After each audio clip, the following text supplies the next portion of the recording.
Hello friend, मेरे YouTube channel best maths में आप सभी का स्वागत है। आज की इस वीडियो में हम क्लास 9 का चैप्टर नंबर जो हमारा 9 है वृत्त, उसके एक्सरसाइज 9.3 के क्वेश्चन नंबर 7 को समझेंगे। तो चलिए देखते हैं क्वेश्चन नंबर जो हमारा 7 है उसमें क्या कहा है। यदि एक चक्रीय चतुर्भुज के विकर्ण उसके शीर्षों से जाने वाले वृत्त का व्यास हो तो सिद्ध कीजिए कि वह एक आयत है। ये हमें कहा है। पहले हम एक चक्रीय चतुर्भुज बना लेंगे। तो देखिए चक्रीय चतुर्भुज हमारा किस प्रकार का होता है, इस प्रकार का, ठीक है। और जिसके जो हमारा वृत्त की परिधि होती है उसको टच इसके चारों बिंदु करते हैं, ठीक है। इस तरह से हमने ये बना दिया, ठीक है। ये अब हमें ये बताना है ये जो इसके अंदर है क्या ये आयत है या नहीं, ये हमें बताना है। इसे मान लिया हमने ए, इसे मान लिया हमने बी, इसे मान लिया हमने सी और इसे मान लिया डी, ठीक है, इस तरह से। और ये हमें दिया हुआ है। और उसके बाद देखिए इसमें जो विकर्ण है, ठीक है, ये विकर्ण व्यास के भी बराबर है। इसमें कहा गया है ये जो विकर्ण है वो व्यास के बराबर है। इस बिंदु को मान लेते हैं हम, यहाँ पर जो ये बिंदु दिख रहा है ये ओ हो जाएगा। इस तरह से भी कह सकते हैं ये जो बिंदु है हमारा वृत्त का केंद्र भी हो सकता है। अभी इसको समझते हैं। तो देखिए इसमें क्या करना है हमें, इसमें हम लिखेंगे पहले जो हमने देखा इसमें दिया है, लिखेंगे दिया है, दिया क्या है जो हमारा ए बी सी डी एक, ए बी सी डी एक क्या हो जाएगा हमारा चक्रीय चतुर्भुज, ठीक है, चक्रीय चतुर्भुज हो जाएगा। उसके बाद देखिए ये चक्रीय चतुर्भुज होने के बाद और क्या हो जाएगा इसमें, और तथा हम ये कह सकते हैं इसके विकर्ण व्यास भी है, ये लिख देंगे, तथा इसके विकर्ण क्या हो जाएंगे, व्यास भी हो जाएंगे, विकर्ण व्यास भी है, इस तरह से हम कह सकते हैं, ठीक है। उसके बाद हमें सिद्ध क्या करना है, तो यहाँ पर लिख देंगे सिद्ध करना है कि, सिद्ध करना है कि ए बी सी डी एक आयत है, ठीक है। सिद्ध करना है ए बी सी डी एक क्या है, आयत है। ये हमें इस क्वेश्चन में कहा गया है, ये हमें इसको सिद्ध करना है।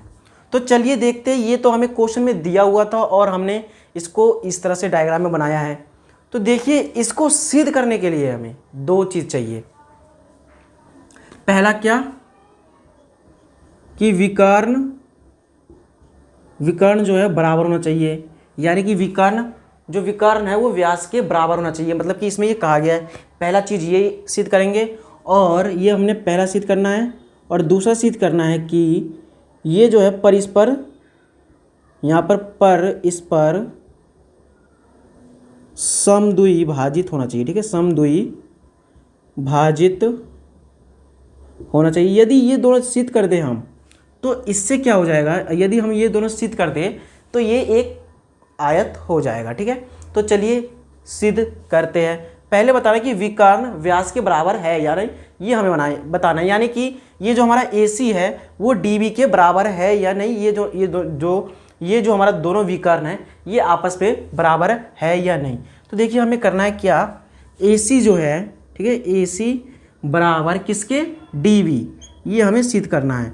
तो हम यहीं से सिद्ध ये कर सकते हैं। आप जैसा कि आप देख रहे हैं यहाँ पर ये जो परिधि तक की जो यहाँ पर जो परिधि पर जो बिंदु है यहाँ से, ठीक है, ये केंद्र को टच, यानी कि केंद्र को टच होते हुए जा रही है। इसलिए हम कह सकते हैं जो वृत्त का जो है ये व्यास हो जाएगा। तो हम लिख देंगे, यहाँ पर लिख देंगे दोनों, ये दोनों क्या है, दोनों इस तरह से लिख सकते हैं एक ही वृत्त के व्यास है, इस तरह से लिख देंगे, एक ही वृत्त के व्यास, ठीक है, क्या होते हैं, बराबर होते हैं। ये इसका हम रीज़न लिख देंगे। यानी कि यहाँ पर समझिए ये यदि हमारा जो केंद्र से होते हुए जाता है, यानी कि इसके पूरा मध्य में जा रहा है, मतलब कि इसके केंद्र से होते हुए, क्योंकि यहाँ पर आप देखोगे ये जो है हमारा परिधि पे टच कर रहा है, इस बिंदु और इस बिंदु, और ये मध्य यानी कि इस बिंदु से होते हुए जा रहा है, इसीलिए ये एक व्यास होगा और ये भी जो है हमारा व्यास होगा। यदि ये दोनों व्यास होंगे, यदि केंद्र से होते हुए परिधि को टच करते हैं तो वो हमारा क्या होता है, वो हमारा व्यास ही होता है, चाहे इसमें हम कितने भी खींच दें। ठीक है, उसके बाद ये हमने देख लिया। अब उसके बाद ये तो पहला हमने चीज़, जो हमारा पहला चीज़ था ये तो हो गया। ठीक है, ये तो हो गया, तो इसको हम इक्वेशन फर्स्ट मान लेते हैं इस तरह से। ठीक है, उसके बाद देखिए और इसमें क्या कहा है, और इसमें क्या कहा कि ये जो परस्पर समद्विभाजित, यानी कि जो परस्पर समद्विभाजित कर रहे हैं इन दोनों को, यानी केंद्र ये दो बराबर हिस्सों में बांट रहा है, क्या ये दोनों आपस में बराबर है, ये हमें बताना है। यानी ये और ये इसके बराबर, ये इसके बराबर, यानी कि जो चारों है ना, चारों ये आपस में बराबर है भाई, एकदम से बराबर होगा। क्यों? क्योंकि देखिए केंद्र से लेकर वृत्त की परिधि तक में देख रहे हैं कि ये त्रिज्या है, तो ये बराबर होगा ही। क्यों? क्योंकि ये केंद्र से लेकर हम कहीं पर भी वृत्त की परिधि पर खींचे तो वो हमारा बराबर ही होता है। तो हम कह सकते हैं वृत्त की त्रिज्याएं बराबर होती है। इस तरह से हम इसका रीजन लिख देंगे। तो हम पहले क्या लिखेंगे, हम क्या लिख सकते हैं, ए ओ। ठीक है, ये जो हमारा ए ओ है वो ओ ए ओ बी बराबर ए ओ, जो यहाँ पे लिखते हैं पहले, ए ओ बराबर हो जाएगा किसके, बी ओ के, और जो हमारा सी ओ है वो बराबर हो जाएगा डी ओ के। कारण लिख देंगे वृत्त की त्रिज्याएं है, ये क्या है, वृत्त की त्रिज्याएं। ठीक है, इस तरह से हमने यहाँ पर लिख दिया। ठीक है, ये क्या है, वृत्त की त्रिज्याएं, इसे हमने सेकंड मान लिया। तो आई होप आपको इतना तो समझ में आ ही गया होगा। अब उसके बाद देखिए ये पहला, अब दूसरा, तीसरा में हम क्या कह सकते हैं, तीसरा में देखिए हम क्या कह सकते हैं, ये जो ए सी है, ये जो ए सी है हाफ ए ओ और ओ सी होगा। ठीक है, ये हम कह सकते हैं, यानी कि जो हमारा ए ओ और बराबर सी ओ है वो हाफ ए बी के बराबर है। जैसा कि हमें यहाँ पे समझ में आ रहा है कि जो हमारा ए ओ, ठीक है, ये जो हमारा ए ओ है और ये ओ सी, ये दोनों बराबर है। तो हम ये भी तो कह सकते हैं जो हमारा ए सी है, यानी कि जो हमारा ए सी, सॉरी यहाँ पर ए सी है, तो ए सी जो है हमारा ए सी, ये ए ओ और ओ सी के ही तो बराबर है।